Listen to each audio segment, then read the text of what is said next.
how skateboarding relates to music. How different musical styles go with different types of skateboarding styles.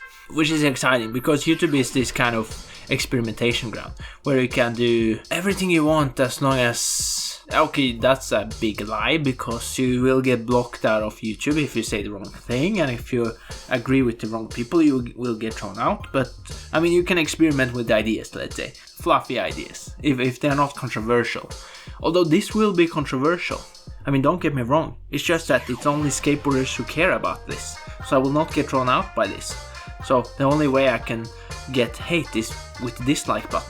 Anyways, get to the first place. The first genre. What is the most important type of skateboarding? That's obviously gap skateboarding. In gap skateboarding, you go big, you go loud. If you're gonna match the music to it, you want a lot of reverb because it's a big thing. The bigger you go, the louder the instrument goes. The gap skating is bigger than the other genres, other styles of skateboarding, so the instrument will be grander than the instrument for example, ledge skating. So in gap skating, I chose to go with orchestral. I think it's a very good fit. Orchestral and movie scores, and if you think of Inception, if you think of things where big things happen, Interstellar and these kind of movies, that goes very well with big gap skating. For example, that Odyssey movie from 2001, or A Space Odyssey, that movie, very big and would fit very good with gap skating, with huge things. I'm thinking El Toro, Carlsbad, I'm thinking Hollywood High 16. Now I'm thinking jumping down it. For handrails, we have different things.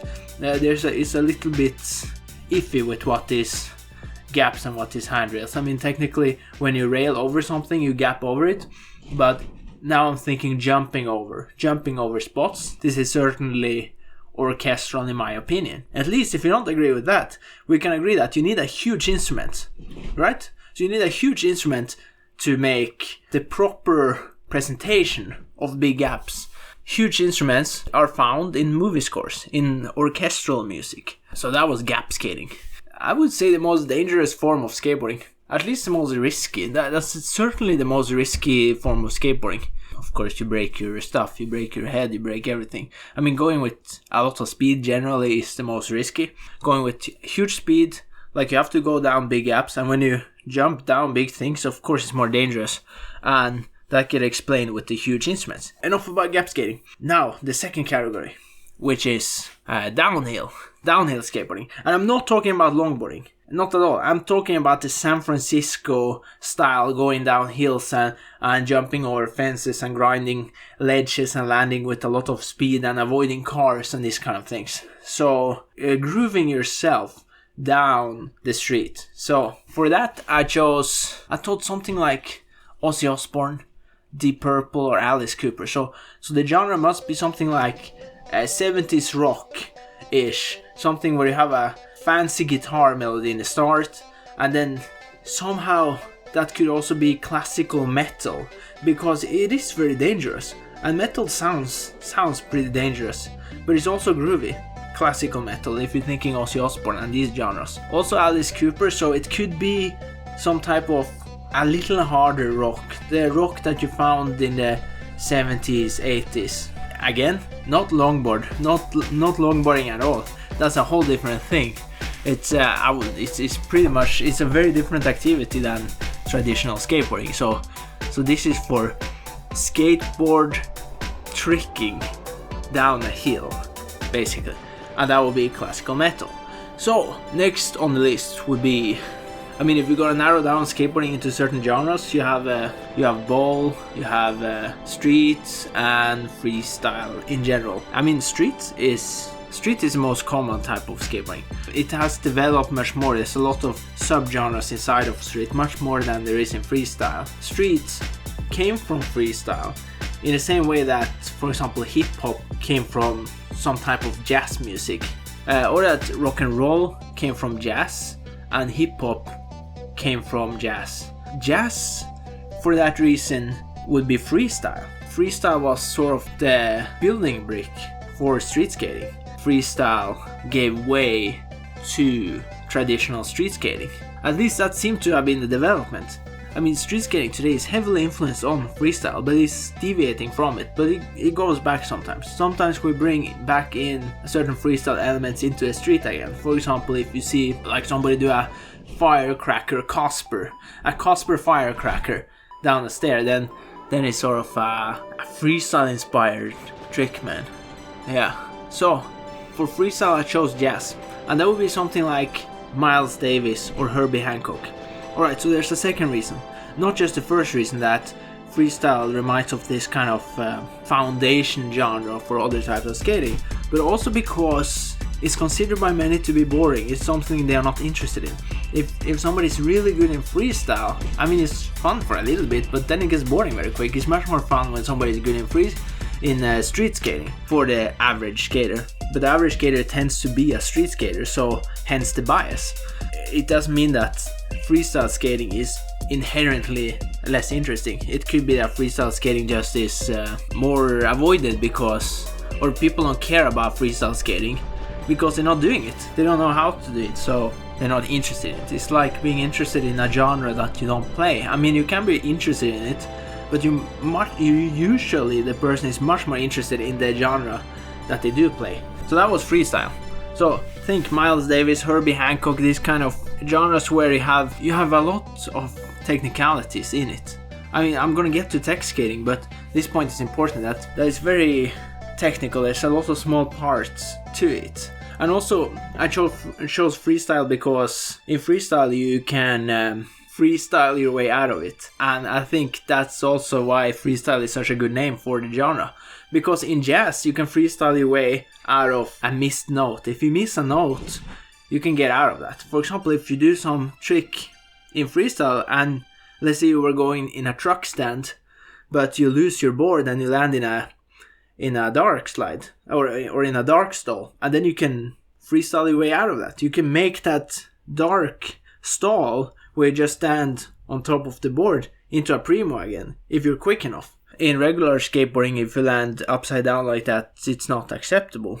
But in freestyle skating or jazz skating, it certainly is. So I think that's a very good name for freestyle for that reason, to call it a type of jazz. I mean, in contrast, the contrast will be classical music. So if you have freestyle jazz, then you can play so many different things. But in classical music, you have to be very on point, which we'll get to. There's a specific genre that's very good for classical. So I want to talk about a very interesting genre, like a genre that of skating, style of skating, that I don't know why it got so famous. Why is this genre so famous?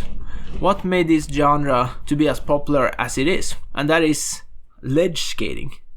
Why is ledge skating so important? It's you find one part of an object that is so incredibly interesting, which is the edge of an object. So I can get rail skating, how that's interesting, but exactly the ledge is a little bit strange that became so interesting. But I guess it reminds of the pool ledge. The top of the pool has usually a concrete part, and then ledge skating maybe came out of that. So actually ledge skating might have come out of bowl skating, but of course we will look at the history for that. But it's a hypothesis. So ledge skating, what genres use it? Now I'm thinking ledge dancing. I mean, you go into a nose grind, to a nose slide, into a switch 5-0. So now I'm thinking the type of 90s ledge skating, or the people who flip in, flip out a lot, or go from a crooked grind into a 5-0 into a tail and then they shove it out, for example. And for that genre I think something where somebody's really playing the instrument, because when you see someone ledge dancing, it's like someone is really playing with it, in the same way that when an artist is really not freestyling but playing the tune very well and then he's laughing and smiling about it, then he's sort of dancing with the instrument.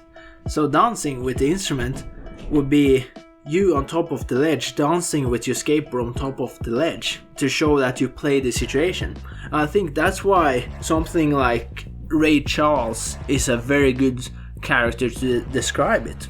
Because Ray Charles used to really show that, hey, I really know this instrument, I can do a lot of variations on this, and I can do it properly. That you see in all his songs, that he's really dancing with the instrument. Legislating has that in common. I'm thinking this type of rock and roll, it's almost jazz. And Ray Charles was on to jazz, but ledge dancing would rather be a subgenre of jazz, or like a developed form of jazz, in the same way that ledge skating might be a type of development out of freestyle, in that you do freestyle tricks like you stand on the tail, you go into one position, you sort of dance with the skateboard in the same way you dance when you do manuals in freestyle.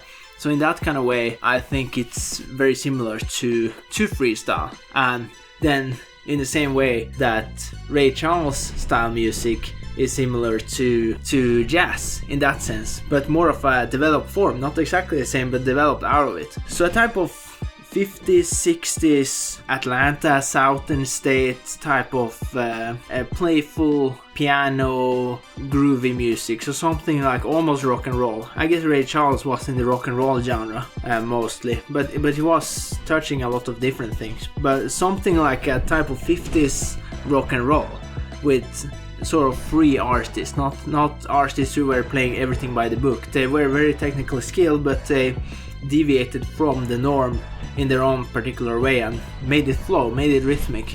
So because that's what ledge dancing seems like, it becomes very rhythmic. Freestyle is, let's say, the most rhythmic. No, I would say maybe bowl is most rhythmic. I mean that's a topic for another video, by the way. What is the most rhythmic type of skateboarding? So anyways, that was the ledge dancing. So next thing is tech skating. So technical skateboarding. Technical skateboarding can be a lot of things. So now I'm thinking manual combos. I'm thinking balancing things. Basically being very particular about balancing. Doing flip in, flip outs, flip into manuals, flip into rails. I mean, I see that some of these genres overwrite each other. Not all of these are mutually exclusive. Tech skating, I would say, is in the genre of the classical music, because classical music has that precision required to make it work. I mean, of course it can be creative, but so can classical music. Classical music can be incredibly creative, but it's very strict. And tech skating requires the skater to be very strict. If you're gonna do a kickflip, it's so easy to fail on it. So you need to make sure that you do it, and it's hard to bail yourself out of it, like a very strict type of genre. Although you could accidentally do something and be very lucky about it, but you can too in classical music. But it's not like jazz. It's not like freestyle technical skating. Although freestyle is technical, but with technical I mean being very precise. Just the act of being very complicated and precise at the same time. That's what I mean by technical skating, and that you can do really at any place. So in that kind of way, it's a little bit different from classical. I say technical skating is classical music because when you do a manual, for example, you have to be so precise when you land on two wheels. You can't scratch your tail. That's not allowed. I mean, if you do a double kickflip lip slide and then hand drag after, then the trick is certainly weakened. It's much worse if you do the hand drag after. But if you do a huge board slide down a stair, down a 20 stair rail on your hand drag, it doesn't matter. As long as you roll away, it's fine. So that's how handrail skating is not like classical music in a sense. And the same for stairs too. But then again, can you make mistakes in orchestral music? That's a topic for another time. So maybe that's how orchestral music is not like big gap skating, because orchestral music with huge instruments also has to be very perfect. I'm pretty sure that it wouldn't work very good if you put a lot of wrong notes, a lot of improvisation into orchestral music. But you could put a lot of improvisation into jazz, for instance. I mean, of course, there's no strict rules about this. This is music. This is very much based on preference. But the general theme of the genre, what is the general development of the genre? How does it tend to be? So it's not always like this, but it tends to be like this. Last genre is bowl. So what genre could bowl be? That is when you flow a lot down and you take big risks and you jump high. You put a lot of effort into pushing. And the tricks, whatever tricks you do, it doesn't matter as much what tricks you do as with tech skating in bowl, because it's more about how good it looks when you do it, than in tech skating. In tech skating, it's more impressive when you can do a very specific flip or a very specific kind of way of performing a trick, while with bowl skating, it's much more impressive if you, for example, can go big, or if you can go long, or if you can do it surprisingly, and if you can go heavy. But I guess if you show that you go heavy in transition in bowl, then you are very impressive. For bowl, I chose death metal or thrash metal, or something where you have very hard hitting notes and a lot of drums, because a lot of drums really represents bowl, but not exactly bowl in how they did it in the 70s. Okay, I guess also like they did in the 70s. I mean, just because they look like a different type of character doesn't mean that the type of skating they do doesn't fit the genre anymore. I chose bowl skating because you hit the drums so hard. So I chose bowl skating because you hit it with a lot of power. You're very aggressive in the bowl. I guess inlining also as a sport, aggressive inlining also suits this kind of thrash metal or heavy metal, death metal type of genres. Of course, there's a lot of different types of metals, and a lot of them fit in, but I took the big ones. Maybe Ozzy Osbourne, which sometimes is heavy metal. I mean, he's classical metal, but he's into... I guess he started the genre of heavy metal, maybe. He could fit in a bowl. If you take like someone like Slipknot or some band like that, then they fit more into the bowl than anywhere else. I mean, maybe in downhill, maybe, if they hit it really, really hard. So I guess downhill also could fit with a lot of metal genres because of the risk that you take when you go down a hill after doing a trick. I guess maybe downhill fits perfectly with, like, not perfect, nothing is perfect. You can feel it much better with metal, the downhill, than the traditional rock and roll. Bowl and downhill will fit very good with different types of metal. That was the list. That was the whole list. And then you have gap skating was orchestral with movies like Hans Zimmer, and downhill is classical metal, 70s rock, like Ozzy Osbourne, Deep Purple, Alice Cooper, you name it. A ledge dancing and playing around on the ledge is a type of old school rock and roll, something like 50s and 60s, like Ray Charles. And freestyle is jazz with people like Miles Davis and Herbie Hancock. And tech skating will be classical like Tchaikovsky, Vivaldi, Edvard Grieg, for example. And bowl, death metal, heavy metal, thrash metal. Yeah.